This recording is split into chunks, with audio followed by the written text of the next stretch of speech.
होणं गरजेचं आहे। आणि या कृषी प्रदर्शनाच्या मागचा उद्देश हाच आहे। यातला दरवर्षीचा लाखो आमचे महाराष्ट्रातनं शेतकरी येतात, काही परराज्यातनं पण येतात, काही वेगवेगळे सायंटिस्ट किंवा ज्यांनी त्याच्यामध्ये खूप काही अभ्यास केलेला असे परदेशातनं पण आलेले मान्यवर इथं आज आम्हाला भेटले। आणि आज सुरुवात होती खरं तर आपल्या राज्याचे राज्यपाल महोदयांच्या हस्ते त्याचं उद्घाटन होणार होतं, सगळं ठरलं, परंतु काही त्याच्यामध्ये थोडीशी अडचण आली, पुन्हा ती परवानगी थांबवली, पुन्हा परवानगी दिली। त्या सगळ्या घाई गडबडीमध्ये शेवटी राज्यपाल महोदय येऊ शकले नाही आणि मग आम्ही कुलगुरूंच्या हस्ते त्याचं उद्घाटन त्या बाबतीमध्ये केलेलं आपण सकाळी पाहिलं। आता हे लोकांचा प्रतिसाद, शेतकऱ्यांचा प्रतिसाद पाहता हे 8 दिवस ठेवलेलं आहे, म्हणजे आज शनिवार तो पुढचा शनिवार, म्हणजे 17 तारखेपासून 24 तारखेपर्यंत ऑक्सफर्ड आणि मायक्रोसॉफ्ट कंपनीच्या मदतीने ट्रस्टने आर्टिफिशियल इंटेलिजन्सच्या तंत्रज्ञानावर आधारित ऊस व्यवस्थापनाचं तंत्रज्ञान वापरून ऊस उत्पादन क्षेत्रामध्ये प्रति एकरी 200 टन उत्पन्न मिळणारा प्रात्यक्षिक प्लॉट देखील तयार केलेला आहे। खोडव्याचं पण उत्पन्न त्याच्यामध्ये 150 टनापर्यंत आणता येतं, ते आणण्याचा ध्यास आपल्या या ट्रस्टनी घेतलेला आहे। राज्यातील जवळपास 5000 शेतकऱ्यांनी AI तंत्रज्ञानाद्वारे ऊसाची लागवड केलेली आहे, कारण आपल्याकडे कारखान्यांची संख्या खासगी आणि सहकारी 200च्या पुढे गेलेली आहे आणि कॅपॅसिटी बहुतेकांनी वाढवलेली आहे, पण आता टनेज घटत चाललेले आहे। AIचा वापर केला तर टनेज पण वाढणार आहे, खताचं खर्च पण 40% बचत होणार आहे, पाण्याची कदाचित 50% बचत होऊ शकते असं सिद्ध झालेलं आहे। त्याच्यावर कमी पाण्यामध्ये कमी खतामध्ये जागतिकचं उत्पन्न मिळालं तर जे काही आता ऊसाची कमतरता भासते साखर कारखान्यांना ती पण भासणार नाही आणि लोकांचं टनेज वाढलं तर शेतकऱ्यांना पण 2 पैसे जास्त त्या ठिकाणी मिळणार आहेत। जमिनीत सेन्सर, ड्रोन, रोबोट, सॅटेलाइटद्वारे संपूर्ण क्षेत्राचं नियोजन तिथं केलंय। ड्रोन तुम्ही बघितलं असेल किती ड्रोन आपण त्याच्यामध्ये वापरतोय, स्क्रीन आहे आणि शेतकरी पण जो नवीन शेतकरी आहे, जो जुना शेतकरी, कष्ट करणारा शेतकरी, त्याला ते फार आवडतं। मला खूप महिला भगिनी पण म्हणल्या की आम्ही शेती करतो, आम्हाला हे इथं दरवर्षी येऊन पाहायला आवडतं, बियाणं कसलं, रोपं कसली, कुठं घ्यायची, काय घ्यायचे वगैरे सगळ्या त्यांना माहिती तिथं दिली जाते। जमिनीतील जे काही आपण या प्रदर्शनात शेतकऱ्यांना जनावरांच्या विविध जाती, भाजीपाला गुणवत्ता केंद्र, नाविन्यपूर्ण शेती तंत्रज्ञान, नैसर्गिक शेती पद्धत आणि श्वान व अश्व प्रदर्शन, आपल्या इथं भीमथडी घोडा हा पण प्रसिद्ध आहे। पूर्वीचं त्यांचं रेकॉर्ड काढलं गेलं, त्याच्यामध्ये छत्रपती शिवाजी महाराजांच्या काळामध्ये देखील या घोड्याचा वापर केला जायचा। विशेषतः डोंगर चढण्याच्या करता, उतरण्याच्या करता हे घोडे फार चपळ असतात आणि त्या खाचखळग्यातनं आरामात ते वर चढतात, उतरतात। आणि अलीकडं आमचा धनगर समाज जो मेंढ्या राखतो ते त्यांचा सगळा संसार त्याच्या पाठीवर बांधून नेतात आणि ह्या गावातनं त्या गावात, त्या गावातनं कधी पश्चिम महाराष्ट्रात, कधी कोकणात असं ते जात असतात आणि त्याच्याही बद्दल केंद्र सरकारने पण त्याच्यामध्ये मान्यता दिलेली आहे। त्याच्यामुळे त्याही गोष्टीला आता भीमथडी घोड्याला इथं महत्व देण्याचं सुरू केलेलं आहे। त्याचबरोबर नाविन्यपूर्ण शेती तंत्रज्ञान, नैसर्गिक शेती पद्धत आणि हे प्रक्रिया मार्गदर्शन, भरड धान्याच्या बाबतीमध्ये आजूबाजूच्या राज्यामध्ये खूप चांगल्या पद्धतीनं काही निर्णय झालेले आहेत। आज आम्हाला ते ऐकायला मिळालं। आम्ही पण म्हणलं की तुम्ही सांगा, जे शेतकऱ्याच्या फायद्याचा असेल ते करण्याचा प्रयत्न निश्चितपणे आपण सगळेजण मिळून त्या ठिकाणी करू। फुलशेती इत्यादीचा लाभ कसा घेता येईल, आता झेंडूचे 5 प्रकारची फुलं इथं तुम्हाला पाहायला मिळतील रंगाची, तसंच तुमच्या शेवंतीची तर 20 पेक्षा जास्त 25 पर्यंत वेगवेगळे रंग तुम्हाला तिथं पाहायला मिळतील। अशा खूप काही गोष्टी आहेत। AI तंत्रज्ञान म्हणजे कृत्रिम बुद्धिमत्तेचा वापर करून केळी पिकामध्ये G9 केळी, AI मुळे 25% पाण्याची बचत, 40% खताची बचत, एकरी 50 टन उत्पादन घेण्याचं तंत्रज्ञान, हे इथं विकसित झालेलं आहे. तुम्ही तिथं बघितलं तर तुमच्या डोळ्याला दिसेल की खरंच बाबा साधी पद्धतीने केळी लावणं आणि एआयचा वापर करून केळी लावणं याच्यामध्ये खूप मोठा फरक आहे. सघन मका लागवड तंत्रज्ञान हे केव्हीके म्हणजे कृषी विज्ञान केंद्र बारामती गेली 10 वर्षापासून चिनी मका तंत्रज्ञान प्रसारित केलंय. आता या तंत्रज्ञानाचा वापर अचूक पाणी आणि खत व्यवस्थापन करून एकरी 70 ते 80 क्विंटल प्रति एकरी मक्याचं उत्पादन घेता येतं. हा कुणाला विश्वास बसणार नाही, परंतु ही फॅक्ट आहे. इतक्या मोठ्या प्रमाणावर आपण त्या ठिकाणी मक्याचं उत्पादन घेऊ शकतो. आणि आता शेतकरी पण बघतात, आम्ही पण आता हे व्हिजिट केली त्यावेळेस कुलगुरूंनी आम्ही सगळ्यांनी ते जवळनं पाहिलं. त्याचबरोबर आपल्याला गोदावरी तुरीचं 10 फूट पट्टा पद्धतीनं लागवड करून एकरी 20 क्विंटल उत्पादन फक्त एआय तंत्रज्ञानामुळे शक्य आहे. आणि केव्हीके बारामतीच्या प्रात्यक्षिक प्लॉट मध्ये ते दाखवून दिलेलं आहे. ते पण असं मी सांगणं आणि तिथं प्रत्यक्षात पाहणं ह्याच्यात खूप फरक पडतो. एआय तंत्रज्ञान आधारित कांदा उत्पादन अगदी 6 इंच खोलीचे सेन्सरद्वारे त्याच्यात पाण्याचं नियोजन केलेलं आहे. एआय प्रणालीद्वारे कीड आणि रोगमुक्त व्यवस्थापन एकरी 600 पिशवी म्हणजे 30 टन उत्पादन घेणे शक्य आहे. यामध्ये भीमाशक्ती या 8 महिने टिकणाऱ्या वाणाचा समावेश आहे. आणि 500 ते 600 ग्रॅम वजनाचा लाल कांदा जो नेदरलँड येथील कंपनीने विकसित केलेला आहे तो पण आपण तिथं ठेवलेला आहे. तोही आपण शेतकऱ्यांना दाखवतो. एक एक कांदा अर्ध्या किलोचा आहे. बेरीचे विविध प्रकार त्याच्यामध्ये अवाकॅडो, प्लम, पियर, लिची, रामभूतान, मॅगोस्टी, लक्ष्मणफळ, पॅशन फ्रूट, खजूर हे सगळे वेगवेगळे प्रकार आपण तिथं ठेवलेले आहेत.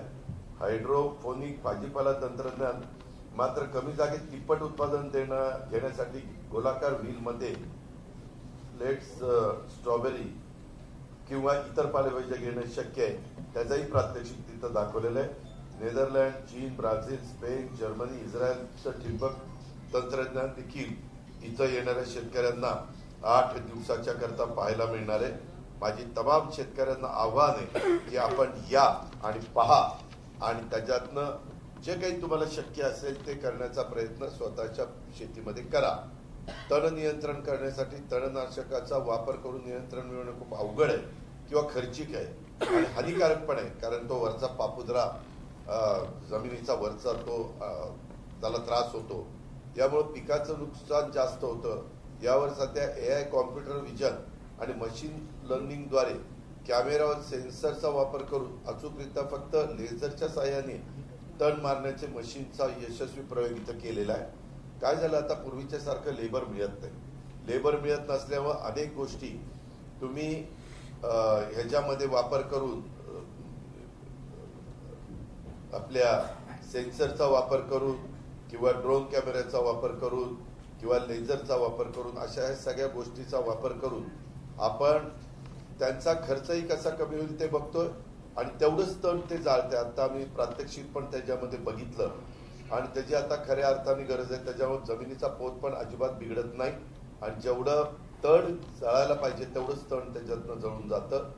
त्याचबरोबर जीवाणू खते आणि औषधाचा वापर ड्रम तंत्रज्ञान 10 दशपर्णी अर्क, शून्य मशागत तंत्रज्ञान आधारित पिके, जीवामृत भाजीपाला, नैसर्गिक शेती आधारित कडधान्य, गांडूळ खत आणि सेंद्रिय खत निर्मितीचा वापर हा इथं केला जातो. शेती क्षेत्रातील होमिओपॅथीचा वापर केला आहे. देशभरातील विविध जातीची जनावरं गाय, म्हैस, बैल, शेळ्या, मेंढ्या, श्वान, बदकं येथे पाहायला तुम्हाला मिळणार आहेत. महाराष्ट्रात कृषी उद्योगाचे सहकार्यात्मक जाळे उभारण्याच्या दृष्टीनं किसान जागो हा उपक्रम संकल्पित करण्यात आलेला आहे आणि या उपक्रमाच्या माध्यमातून शासन, आपली शासनाची कृषी विद्यापीठं, उद्योग क्षेत्र, स्वयंसेवी संस्था, कृषी विज्ञान केंद्र बारामती आणि शेतकरी समुदाय यांना एकत्र आणून संशोधनाधारित तसेच प्रत्यक्ष शेत स्तरावर परिणाम साधणारा मॉडेल कार्यक्रम राबवण्यात येत आहे. ॲग्रिकल्चर डेव्हलपमेंट ट्रस्ट बारामती आणि ACFI सारख्या राष्ट्रीय उद्योग संघटनेच्या माध्यमातून देखील महाराष्ट्रातील शेती अधिक सक्षम आणि भविष्योन्मुख करण्याचा एक महत्त्वाचा इथं प्रयत्न हा करण्यात आलेला आहे। यामुळे ऊस उत्पादक शेतकरी, साखर उद्योग, संपूर्ण कृषी परिसंस्थेला दीर्घकालीन लाभ होणार आहे। शासन, उद्योग, विद्यापीठ आणि शेतकरी यांच्यातील सहकार्य आपल्या महाराष्ट्रातल्या शेती अधिक शाश्वत, सक्षम आणि भविष्यासाठी सज्ज होण्यासाठी निश्चितपणे मदत होणार आहे। ह्याच्यात द्राक्ष पण आहे, पेरू पण आहे, वेगवेगळी फळं पण आहे, खूप काही जवळपास इथं बघायचं म्हटलं तर अक्षरशः अख्खा दिवस जर नीट समजून घ्यायचं म्हटलं तर तिथपर्यंत आपल्याला वेळ इथं घालवता येतो आणि स्वतःच्या ज्ञानामध्ये देखील शेतकऱ्यांना खूप मोठ्या प्रमाणावर त्या ठिकाणी अधिकचं ज्ञान मिळवता येतं। त्याकरता माझी महाराष्ट्रातल्या तमाम शेतकऱ्यांना आव्हान आहे की ह्या कृषी प्रदर्शन 17 ते 24 जानेवारी 2026 17 तारखेपासून 24 म्हणजे ह्या शनिवारपासून पुढच्या शनिवारपर्यंत सगळ्यांनी यावं आणि ह्या कृषी प्रदर्शनाचा त्यांनी लाभ घ्यावा, त्याच्यातनं नवीन शिकण्याचा प्रयत्न करावा, जग कुठल्या रस्त्याने चाललंय ते समजून घेण्याचा प्रयत्न करावा। धन्यवाद। आता राष्ट्रवादी आता नुकत्याच निवडणुका झाल्या आहेत। एक मिनिट, आता मी कृषीचं बोलतोय पहिल्यांदा माझी हात जोडून विनंती आहे की आमच्या शेतकऱ्यांच्या दृष्टीने ही खूप महत्वाची बाब आहे। पहिल्यांदा आपण त्याच्यावर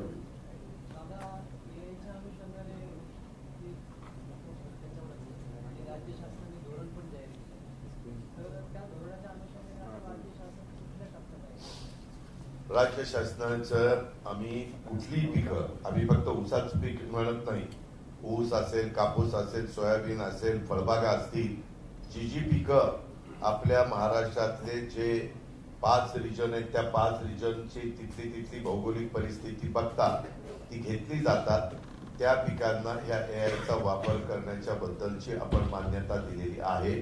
त्याच्यामध्ये कृषी विभागाने आणि आपल्या कृषी आयुक्त, कृषी सचिव, कृषी मंत्री या सगळ्यांनी लक्ष घातलेलं आहे।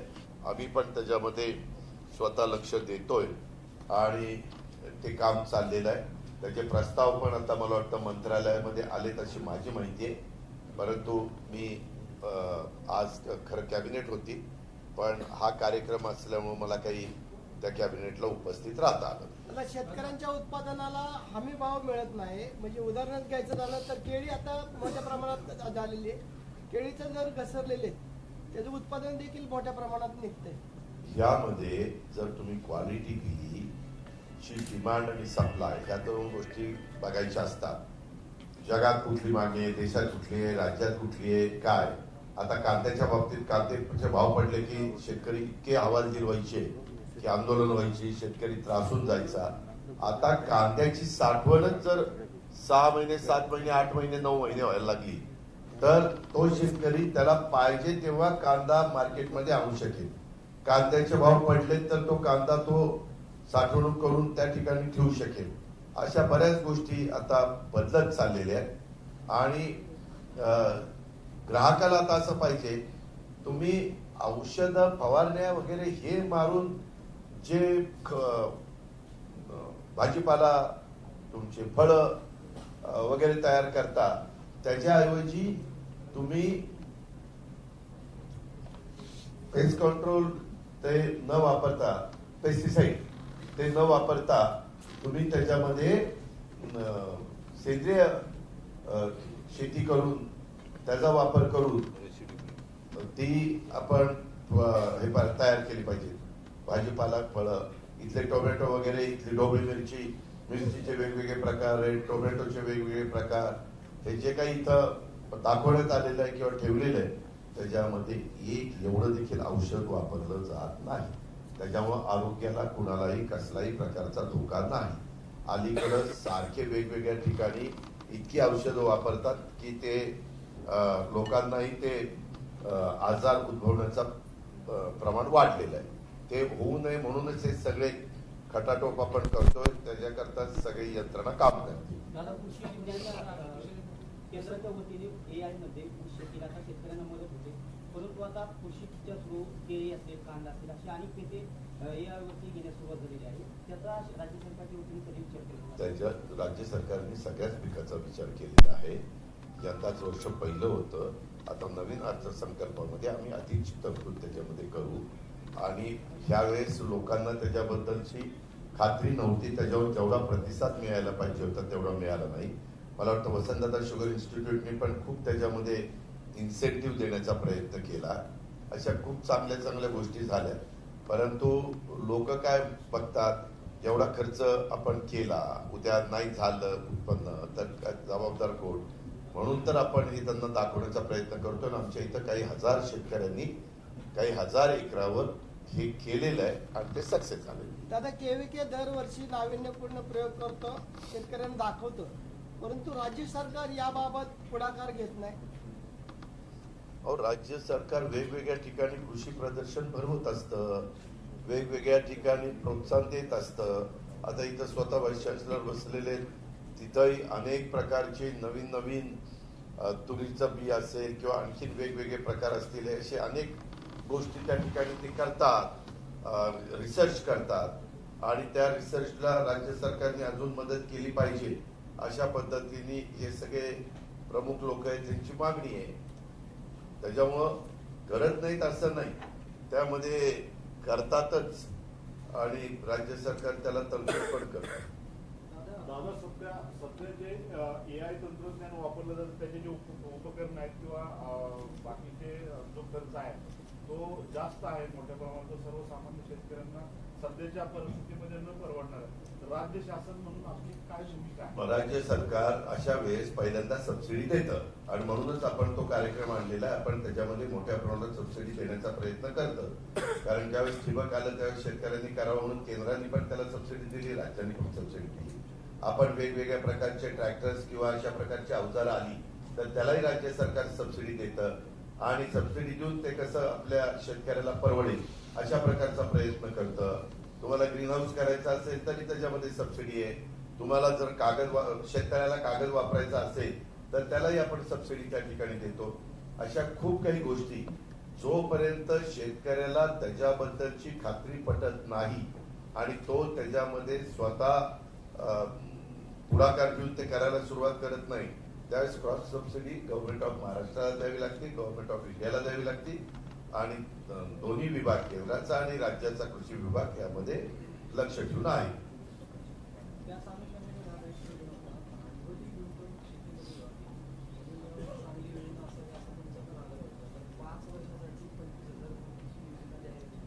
हो,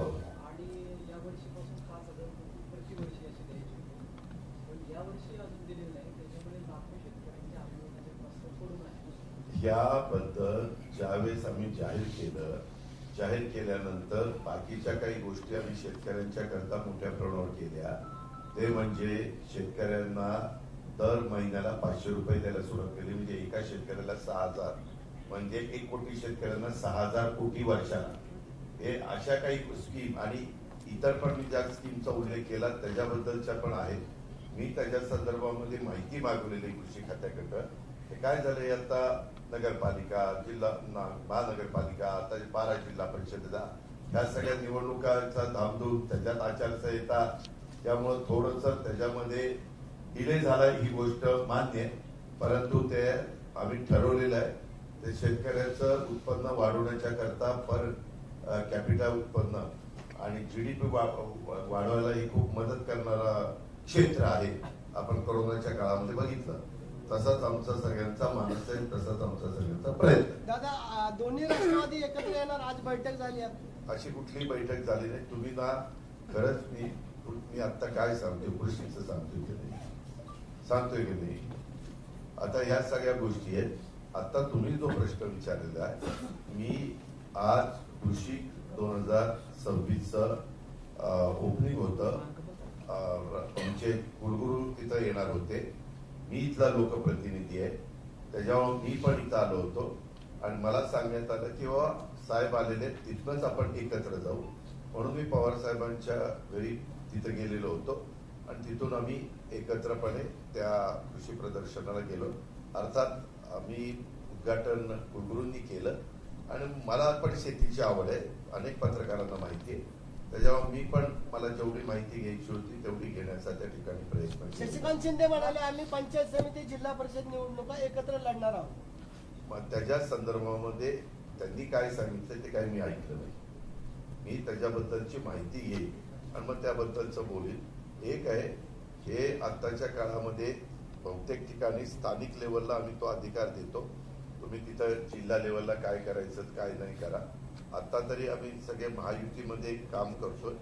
महायुती केंद्रामध्ये पण एनडीएचं सरकार आहे, राज्यामध्ये पण महायुती आहे आणि त्या पद्धतीनं आमचं काम तिथं चाललेलं आहे. सर, पण ते म्हणाले की 12 ठिकाणी आम्ही एकत्र लढण्याचा विचार करतोय. त्यांनी हे का त्यांना जे योग्य वाटतं ते सांगतील ना. त्याच्याबद्दल तिथली त्या संदर्भात आपल्याला माहिती नाही, आपल्याला इंटरेस्ट शेतीपेक्षा ह्याच्यातच जास्त दिसतोय सगळ्यांना. त्यामध्ये आतापर्यंत जेवढ्या काही निवडणुका झाल्या मागे आघाडीच्या काळात पण, तर असले स्थानिक स्वराज्य संस्थांच्या निवडणुकीच्या संदर्भामध्ये स्थानिकांना ते अधिकार दिले जातात आणि स्थानिक लोक त्याच्याबद्दलचा निर्णय घेतात. दादा, गौतम अदानी बारामतीला येऊन गेले. आगामी काही दिवसात राज्यामध्ये आणि केंद्रामध्ये काही बदल दिसेल? अरे गौतम अडाणी हे आपल्या एआयच्या उद्घाटनाला आले होते एकेका इमारतीच्या. ते उद्योगपती आहेत. त्या उद्योगपतींचा वेगवेगळ्यांचा बदल होण्याचा काय संबंध? नाही, दोन्ही पवार कुटुंब पुन्हा एकत्र येणार. अरे तो आमचा परिवार आम्ही एकत्र आहोतच ना. आम्ही सुखदुःखात एकमेकाच्या याला जातो. पक्ष दादा, पक्ष. आता त्याच्याबद्दल आज विषय काय आहे? आज आमच्या 16 तारखेपासून फॉर्म भरायला सुरुवात झाली. आज मला वाटतं 17 तारीख आहे, बरोबर आहे. उद्या 18 तारीख सुट्टी आहे. हे इतकं घाई गडबडीत आणि सुप्रीम कोर्टाने सांगितलं होतं 31 जानेवारीच्या आत करा. ते आता मला वाटतं 15 फेब्रुवारीला सुप्रीम कोर्टाने परवानगी दिली. आता त्यात 50% आत आरक्षणाच्या फक्त 12 जिल्हा परिषद आहेत, तेवढ्याच लागलेल्या आहेत. आता त्या जिल्हा परिषदेच्या संदर्भातली तिथली भौगोलिक परिस्थिती, राजकीय परिस्थिती आणि तिथली एकंदरीत बाकीच्या सगळ्या गोष्टी या बघून तिथले स्थानिक लोक त्याच्याबद्दलचा निर्णय त्या ठिकाणी घेतील. महापालिका निवडणुकीत भाजपला बहुमत चांगल्या प्रकारे मिळालेलं आहे. एकंदरीत पुणे आणि पिंपरी चिंचवडमध्ये राष्ट्रवादी काँग्रेसला सत्ता मिळेल असं चित्र होतं, पण ती परिस्थिती का शेवटी मतदार राजा हा फार महत्वाचा असतो. प्रयत्न करणं हे प्रत्येक राजकीय पक्षाचं काम असतं. ज्यांनी त्यांनी प्रयत्न केले, परंतु भाजपला अतिशय चांगलं यश मिळालं. त्याबद्दल भाजपचं मनापासून अभिनंदन, मनापासून कौतुक. राज्याचे मुख्यमंत्री देवेंद्र फडणवीसांच्या नेतृत्वाखाली या सगळ्या निवडणुका भाजपने लढलेल्या होत्या आणि त्याला खूप चांगला प्रतिसाद मिळाला. आता इतरांचा त्याच्यामध्ये पराभव झाला. आता पराभव झाला, माझं स्वतःचं गणित असं असतं की पराभवाने खचून जायचं नसतं, पुन्हा त्याच्यामध्ये आपलं आपलं काम करत राहायचं असतं. दादा, पराभवाची कारण नेमकी काय वाटते? अरे बाबा, अजून 24 तास पण झाले नाही. काल 3 वाजता निकाल लागला पहाटे काहीचे. त्याच्यामध्ये सगळे बसतील, आम्ही त्याच्याबद्दलची माहिती घेऊ, काय झालं, कसं झालं. एवढंच वातावरण मीडिया पण म्हणत होता की चांगलं वातावरण आहे. आमचे अंदाज चुकले तसे मीडियाचे पण अंदाज चुकले. पण ठीक आहे ना, मतदार राजा हा महत्वाचा आहे. माझ्या दृष्टीने आत्ताचं कृषी प्रदर्शन हे खूप महत्वाचं आहे आपल्या शेतकऱ्यांच्या दृष्टीनं आणि माझ्या एकंदरीत महाराष्ट्र हा कृषीप्रधान राज्य आहे आणि त्याच्यामध्ये जेवढं शेतकऱ्यांना मी समाधानी करू शकू तेवढं एक तिथं आर्थिक सुबत्ता येण्याच्या करता मदत होत असते आणि म्हणून आम्ही त्या कामाला जास्त प्राधान्य दिलंय. आणि त्याच्यात आमच्या कृषी विकास प्रतिष्ठान, त्याच्यामध्ये आमचं कृषी विज्ञान केंद्र, चेअरमन आमचे राजेंद्रजी पवार आणि त्यांची सगळी टीम नलवडे आणि सगळ्यांनी खूप लक्ष घातलं. आणि तुम्ही पण, माझी तुम्हाला विनंती आहे की काही गोष्टी तुम्ही पण दाखवा मीडियाच्या माध्यमातून. प्रिंट मीडियानी तसेच एक माहिती द्यावी आणि इलेक्ट्रॉनिक मीडियाने ते दाखवावं की काय काय तिथं चाललेलं आहे. दादा, अनेकांनी ईव्हीएम वर आक्षेप घेतलेला आहे की त्यांचं म्हणणं होतं की त्याच्यामध्ये मला त्याबद्दल काही बोलायचं नाही. माझा त्याच्याबद्दल काही आता मी काही बोलू इच्छित नाही. ईव्हीएम त्याच्या पद्धतीने काम करतं. काय होतं, ज्यावेळेस पराभव होतो ईव्हीएम वर दोष द्यायचा, यश आलं की ईव्हीएम बद्दल बोलायचं नाही. असं दादा, शाही पुसली जाते या संदर्भात? अरे जाऊ दे ना, शाही पुसली जाते. त्याच्यामुळे रुपाली पाटील म्हणतात अख्ख्या मस्ती. ठीक आहे रे बाबा, एखादी इंडिव्हिज्युअल एखादी उमेदवार बोलत असती, म्हणजे आता 29 ठिकाणच्या निवडणुका, इतक्या हजारो लोक उभे, त्याच्यात एखाद्या व्यक्तीला जे वाटलं लोकशाही आहे, संविधानाने घटनेने अधिकार दिलेला आहे प्रत्येकाला आपलं मत मांडण्याचा. ठीक आहे, धन्यवाद. दादा दादा